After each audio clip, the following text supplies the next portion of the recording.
The combat instructor's fist connected with Emma Johnson's face, and the entire Galactic Academy training floor went silent.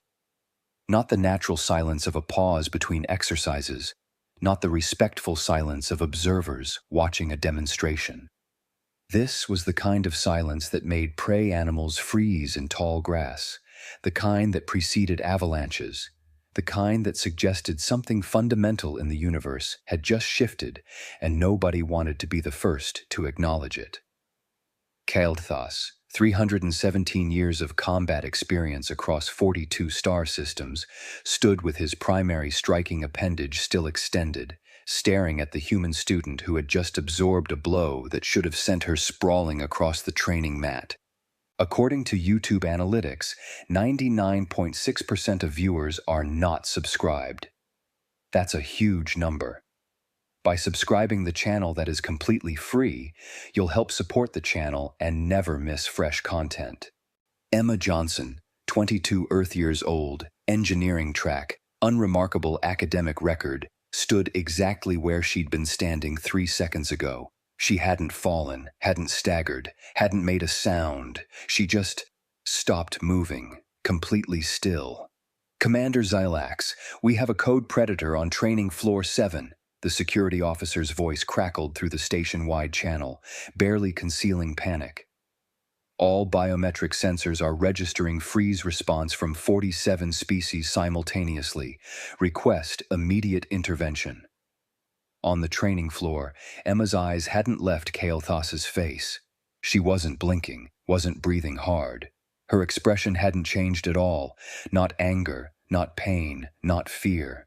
Just a blank, watchful stillness that made every instinct in Kael'thas's Zentari nervous system scream at him to run. Around them, the other students were responding with involuntary species-specific fear behaviors. The Zelthari's chromatophores flickered through rapid panic displays. 2 Vorgothi had already backed into corners, mandibles clicking in distress. Even the usually composed Kylene delegation had gone perfectly motionless, their thermal signatures dropping as their bodies automatically attempted to become invisible to predators. What are you doing?" Kael'thas asked, and hated how his voice cracked on the words. Emma didn't answer. Didn't even acknowledge he'd spoken. Just kept watching him with those Deathworld predator eyes. Brown and patient and utterly horrifyingly calm. "I said, what are you—" Kael'thas tried again. Nothing. The training floor door burst open and Commander Xilax rushed in, his personal security detail fanning out behind him. The commander took one look at the scene. The frozen human, the panicking students, the combat instructor standing like he'd just realized he'd armed a thermal detonator, and his crest flattened against his skull in involuntary distress. "Instructor Kael'thas, step away from the human," Xilax ordered, his tone carrying 3 decades of command authority. "Now." Kael'thas stepped back, grateful for the excuse to put distance between himself and Emma's unblinking stare. She didn't follow. Didn't move at all, just stood there, silent, watching. "Student Johnson," Commander Xilax said, approaching carefully with his hands visible and non-threatening, employing the diplomatic protocols that had successfully de-escalated conflicts across the Galactic Council. "I understand there has been an incident. I assure you it will be thoroughly investigated and—" Emma's eyes shifted to the commander. She still didn't speak. Xilax faltered mid-sentence. He'd faced down Krellian war chiefs, negotiated with hive mind collectives, even survived a political debate with Draxian philosophers. None of that had prepared him for being ignored by a human undergraduate student. "Medical team to training floor 7, he said into his comm, keeping his voice steady through sheer force of will. And someone get me the human liaison, immediately." The medical team arrived within 90 seconds, their scanners already active. The lead physician, a 4-armed Yethrix named Janira, approached Emma with professional caution.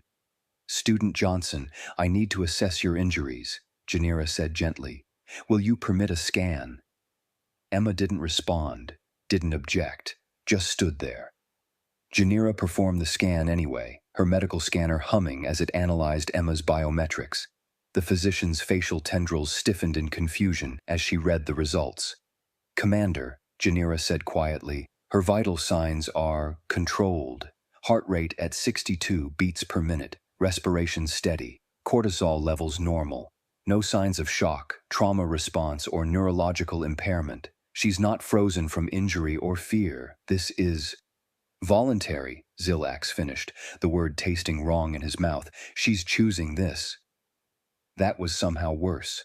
The training floor door opened again, and 6 more humans walked in, Emma's classmates from the engineering track. They took one look at Emma's stillness, at Kyle Thas's obvious distress, at the security presence, and someone asked, "What happened?" "There was an incident during sparring practice," Commander Zilax said carefully. "Instructor Kyle Thas struck student Johnson with more force than—" He didn't get to finish. All 6 humans went quiet. Not the polite quiet of listening. The same quality of silence Emma was emanating, spreading like a viral infection of absolute stillness. They moved to stand near Emma, not threateningly, not aggressively, just there, silent, watching. 7 humans, 7 sets of predator eyes, 7 absolutely calm expressions, 0 words. "Oh, ancestors, preserve us," one of the Zelthari students whispered, and then the alien students began evacuating themselves. No one ordered them to leave. They simply moved toward the exits with the urgent purpose of prey animals that had suddenly realized they were in a hunting ground. Within 3 minutes, the training floor contained only humans, security personnel, the command staff, and Kyle Thas, who was beginning to understand that he'd made a mistake of cosmic proportions. "This is Galactic Academy Station to Council Emergency Response," Zilax said into his secure comm. "We have a developing situation with human students. Request guidance on de-escalation protocols." The response came through in less than 30 seconds. "Commander, what is your containment status?" "They're not contained," Zilax said, watching Emma's unwavering stare. "They're just not talking to anyone about anything." A long pause on the other end. "Clarify, the humans are engaged in coordinated silent protest." "I don't think it's protest," Zilax said slowly. "I think it's something worse."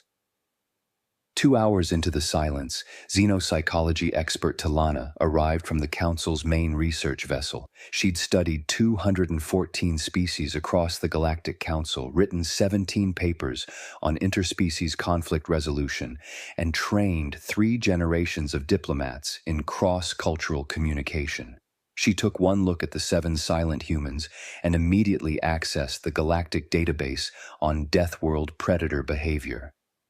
"Commander," she said after 15 minutes of research, her voice tight with academic horror, "I need to ask you something very important. How often have human students been struck during combat training?" "Never," Kael'thas said from where he sat against the far wall, watching Emma watch him.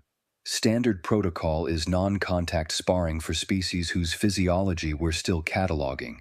Today was—" He swallowed hard. "Today I forgot. Just for a moment. She blocked my demonstration strike incorrectly, and I corrected her with a tap. What would be a light correction for any Zentarii student. I didn't account for human bone density differences or their—" "No," Talana interrupted. "You don't understand what I'm asking. How many times in the 3 years humans have attended this academy has any instructor struck any human student in any context?" "Never," Zilax confirmed. "We've been extraordinarily careful, given their Deathworld classification and the diplomatic importance of—" He stopped, stared at Talana. "Oh no." "Oh yes," Talana said.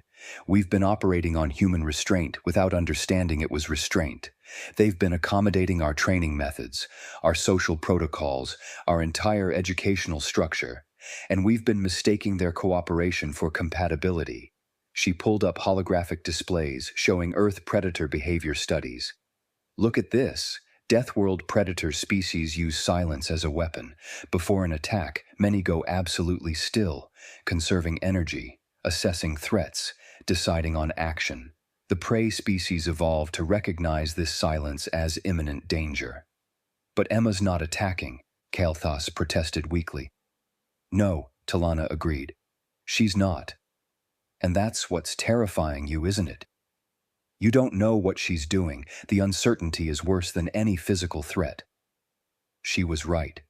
Kael'thas had faced combat, injury, even death scenarios. None of that compared to the crawling horror of Emma's patient, silent observation. She could speak, could move, could respond. She was choosing not to, and he had no framework for understanding why.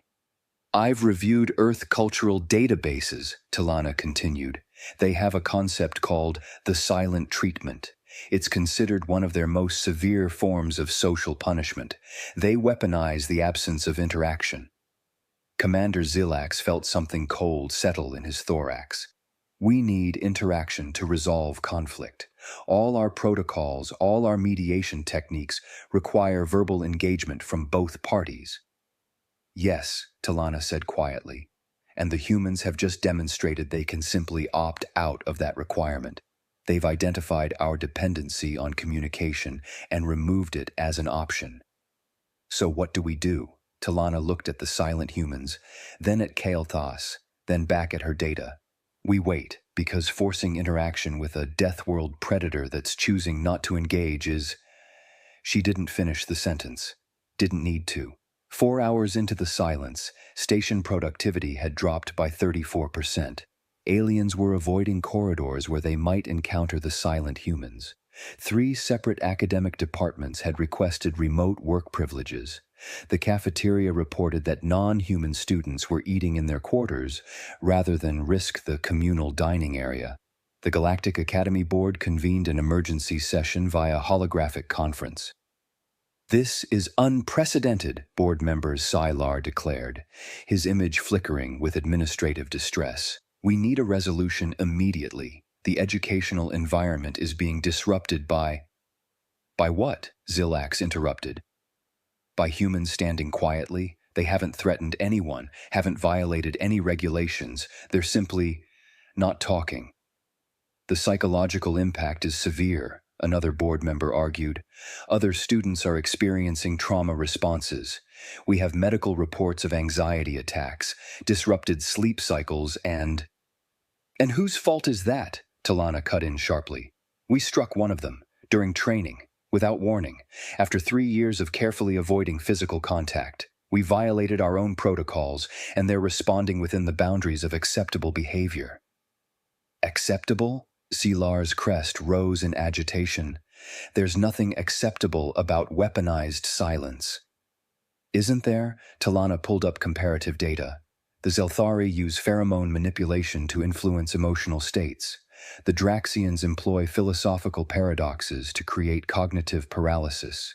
The Zentari, like instructor Kael'thas, use physical intimidation within sanctioned contexts. Every species has psychological warfare capabilities. The humans are simply using theirs. The board members fell silent themselves, considering this. What are they waiting for? Sylar finally asked. I don't know, Talana admitted. That appears to be the point. 6 hours and 23 minutes after the silence began, Emma spoke. We good now, or do we need to keep doing this? The words were casual, conversational, completely at odds with the hours of tension. Every alien in the vicinity jumped at the sudden sound of her voice. Kael'thas scrambled to his feet from his wall seat. Good? What? We haven't negotiated anything. We haven't agreed to terms. I haven't even been able to apologize properly because you wouldn't. You hit me, Emma said, her tone patient, like she was explaining something obvious. I didn't hit back. You had 6 hours to think about why that was a bad idea. Lesson learned, right? I don't understand, Kael'thas said, and he hated how lost he sounded. Where are your demands, your conditions? What punishment do you require for my transgression? Emma tilted her head slightly, and suddenly she smiled, a small, tired, almost sympathetic expression. Dude, you already punished yourself. Look at you. She was right. Kael'thas had spent 6 hours in escalating psychological distress, facing potential board censure, possible termination, and the very real terror of not knowing what a Deathworld predator species would do when provoked. He'd barely slept, hadn't eaten, and had mentally prepared 17 different apology speeches that he'd never been able to deliver. The silence was the punishment, Talana said slowly, understanding dawning. The entire punishment. You didn't need external enforcement because he was already enforcing consequences on himself. Yeah, Emma said, like this was the most natural thing in the universe. She looked back at Kael'thas. You gonna hit students again? No, Kael'thas said immediately, fervently. Never. Absolutely never. Cool, then we're good. Emma stretched, her spine popping audibly, making several aliens flinch. Can we eat now? I'm starving. The other human students relaxed immediately, their earlier intensity dissolving into normal undergraduate energy. One of them laughed. You made a 300-year-old warrior cry without saying a word. That's gotta be a new record. I didn't make him cry, Emma protested. I just didn't make it easy for him to stop feeling bad. That's horrifying, Commander Zilak said faintly. Emma shrugged. It's Deathworld sociology. If someone hits you and you go quiet, they know they fucked up. Because quiet means you're deciding what to do next. It's scarier than yelling. Yelling means you're venting. Quiet means you're thinking. And what were you thinking? Kael'thas asked, needing to know. Emma considered this seriously. Mostly whether you'd figure out why it was messed up on your own, or if I'd need to explain it. Also, whether the cafeteria was doing Taco Tuesday because I really wanted tacos. She grinned suddenly. Looks like you figured it out, so tacos for everyone. The casual shift from profound psychological warfare to lunch preferences gave Zilak a mild cognitive dissonance headache. So you forgive me? Kael'thas asked carefully. Forgive you? Emma looked genuinely confused. I wasn't mad at you, man. You made a mistake. People make mistakes. You just needed time to sit with it and really understand what you did wrong.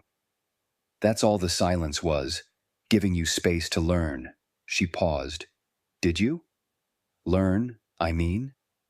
Yes, Kael'thas said, and meant it with every fiber of his being. I learned that humans extend us more grace than we perhaps deserve, and removing that grace even temporarily is more devastating than any punishment we could devise. Emma nodded, satisfied. There you go, character growth. Now seriously, tacos, I'm not kidding about being hungry. The report to the Galactic Council took 3 days to compile. Commander Zilak sat in his office, reviewing the final draft, while Emma's words echoed in his mind. You already punished yourself. The implications were staggering. Humans didn't need extensive justice systems, lengthy tribunals, or complex punishment matrices. They could simply withdraw engagement and let social consequences run their course.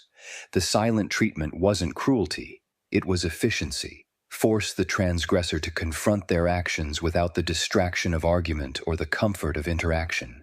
Talana had included an entire section on what she called absence as presence, human non-communication as dominance display. The paper would likely revolutionize xenopsychology, but what bothered Zilak most was a single line in Emma's post-incident interview. My mom could end arguments without saying a word. Space aliens got nothing on that. This wasn't a trained military technique. This wasn't even a conscious cultural practice. This was just how humans naturally handled conflict in their families, their social groups, their daily lives. They'd evolved on a death world where everything was trying to kill them, and they'd responded by developing psychological warfare tactics so subtle and effective that they deployed them on their own children. As parenting. A knock on his office door interrupted his existential crisis. Come in. Emma walked in, looking cheerful and carrying a data pad. Hey, Commander. Kael'thas asked me to be his teaching assistant for next semester's combat course. I wanted to make sure that was okay with you before I accepted. Zilak stared at her. Asked you to teach with him? Yeah, Emma's enthusiasm was genuine. He said he wants to help develop training protocols that work for all species, including humans, and having a human perspective would be valuable. Plus, I think he just wants to make sure he never accidentally does something like that again. Which, I respect. Taking responsibility and actively working to prevent future problems is pretty mature. You're not concerned about working with someone who struck you? Emma looked puzzled. Why would I be? He didn't mean to hurt me. He realized he messed up. He felt bad about it. He's trying to do better. That's like the whole point of education, right? Learning from mistakes? She smiled. Besides, he's actually a really good instructor when he's not having an existential crisis about human durability. Zilax approved the request with a feeling of profound unreality. 3 weeks later, Kael'thas's first lesson to incoming students became legendary across the academy. Rule 1, he told the assembled first years, his voice carrying the weight of hard-won wisdom. If a human goes quiet, truly quiet, not just listening quiet, you've already lost. That silence is not peace, it's judgment, and humans are very, very good at judging. In the back of the training floor, Emma Johnson sat reviewing the lesson plan, occasionally adding notes in her distinctly human handwriting. She was humming something under her breath, an earth song about respect, Kael'thas had learned, though he still found human music conceptually disturbing. One of the new students, a young Zelthari, raised a manipulator appendage. Instructor, what if we don't make the human angry? What if we're careful and respectful? Kael'thas glanced at Emma, who gave him an encouraging thumbs up, another peculiar human gesture he was still cataloging. Then they'll be friendly, Kael'thas said. Helpful, patient, remarkably patient, actually, but never forget that their friendliness is a choice, not a default state. They're choosing to be kind to us every single day, and that choice can be revoked. Is that meant to be frightening? Another student asked. No, Emma called out from the back, still smiling. It's meant to be honest. We're people, not pets. We have boundaries. Respect them, and we'll get along great. Cross them, she shrugged. Well, you'll figure it out if you ever do. Hopefully you won't. What happens if we do cross them? The brave Zelthari pressed. Emma's smile didn't fade, but something in her eyes shifted. Just for a moment, just enough to remind everyone present that she came from a planet where everything was toxic, venomous, or actively trying to kill you, and humans had survived anyway. You'll get exactly as much grace as you deserve, she said simply, no more, no less. The students absorbed this in thoughtful silence. Later, in the cafeteria, Emma sat with her human friends, laughing about something on her datapad while aliens at nearby tables unconsciously maintained slightly larger personal distance bubbles than they had before the incident. Commander Zilax watched from his observation post, datapad in hand, adding final notes to his report. Conclusion, he dictated quietly. Human restraint is not our safety protocol. It's their mercy. They possess the capability to psychologically dismantle opposition through simple absence of engagement, yet they choose daily cooperation instead. This choice should never be taken for granted. Recommendation: all Academy staff undergo training in human behavioral cues, particularly signs of withdrawn engagement. Secondary recommendation: never, under any circumstances, give humans reason to go silent. We've built an educational institution on their willingness to communicate. We should be grateful they continue to choose that willingness. He paused, then added one final note. Personal observation. Student Johnson requested chocolate cake at dinner and seemed disappointed we didn't have it. Have contacted Earth Supply Coordinator to add to next shipment. Small gestures of appreciation for Deathworld species may help maintain positive relations. Through the observation window, Emma laughed at something her friend said, then waved up at the command deck, directly at Zilax's window, as if she'd known he was watching the whole time. He waved back, grateful beyond measure that she was still speaking to him. Human forgiveness, he'd learned, was a gift, one he would never again take for granted. Human silence, though, that was a lesson nobody wanted to learn twice.